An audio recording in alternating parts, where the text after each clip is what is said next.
ये धरती का सबसे बड़ा झरना नहीं है, किसी भी एंगल से नहीं, लेकिन ये सबसे मशहूर झरनों में से एक जरूर है।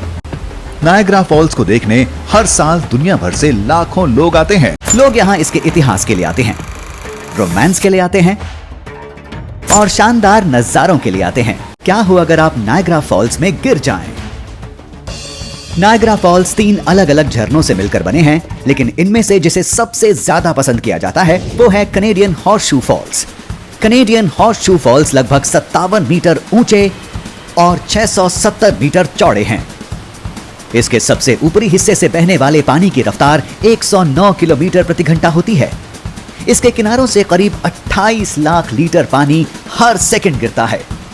इसके कद, आकार और इसकी नेचुरल पावर को देखते हुए यह मानना मुश्किल है कि कोई यहां से गिरकर बच भी सकता है, पर फिर भी यह हुआ है कई बार। क्या यह उनका हुनर था या किस्मत? आप नायग्रा फॉल्स में गिरकर भी कैसे जिंदा बच सकते हैं? नायग्रा फॉल्स से गिरकर बचने वाली पहली शख्स थी एनी एडसन टेलर। 1921 में अपने 63वें जन्मदिन के रोज वो एक लकड़ी और लोहे के बैरल में बैठकर इस झरने के किनारों से तैर कर गुजरी थी। टेलर ने ये स्टंट पैसों और शोहरत के लिए किया, लेकिन इसके बाद भी वो ज्यादा कुछ हासिल नहीं कर सकी। फिर भी इस दिशा में इनकी राह में चलने वाले जांबाज रुके नहीं।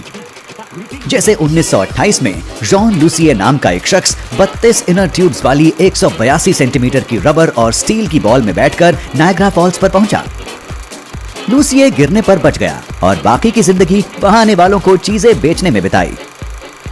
हर जाबाज की किस्मत टेलर या लूसिए जितनी अच्छी नहीं थी, बल्कि जिन 16 लोगों ने इस झरने से जीतने की कोशिश की है, उनमें से आधे के करीब ही जिंदा बच पाए हैं।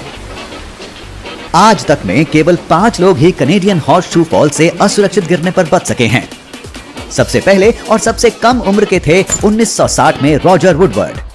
वो उस वक्त केवल 7 साल के थे जब एक बोट से जुड़ी दुर्घटना के चलते वो बहाव के साथ झरने से नीचे गिर गए। वुडवर्ड को तुरंत ही बचा लिया गया और अस्पताल में सर की चोट के केवल 3 दिन के इलाज के बाद वो पूरी तरह से ठीक हो गए। आज भी इस वाकये को नायग्रा के चमत्कार के नाम से जाना जाता है।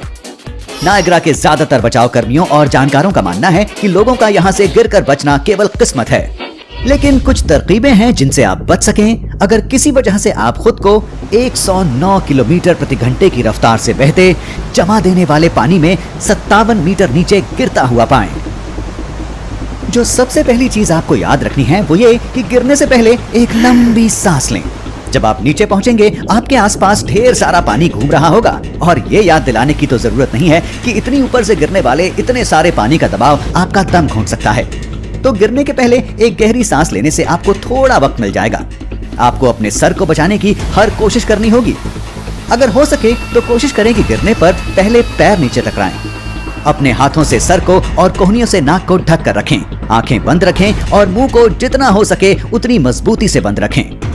बल्कि आपको अपनी सारी मांसपेशियों में तनाव रखना होगा और अपने पैरों को आपस में जोड़ कर रखना होगा, यानी शरीर को जितना हो सके उतना टाइट रखें।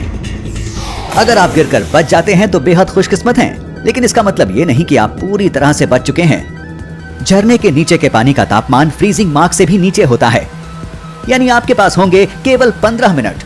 इसके बाद हाइपोथर्मिया की शुरुआत हो जाएगी। आपको कई सारी चोटें लगी होंगी और आपकी हालत बिगड़ चुकी होगी। अगर आप दिमाग शांत रख पाते हैं तो नायग्रा फॉल्स से गिरकर बच पाने वाले कुछ खुशकिस्मत लोगों में से एक हो सकते हैं। जाहिर है बचे रहने का सबसे अच्छा तरीका है वहां लगे वार्निंग साइंस और सुरक्षा रेलिंग का पालन करना। आखिरकार नायग्रा फॉल्स बहुत विशाल हैं। क्या वाकई केवल करीब से एक नजारा देखने के लिए आपको अपनी जान को जोखिम में डालने की जरूरत है?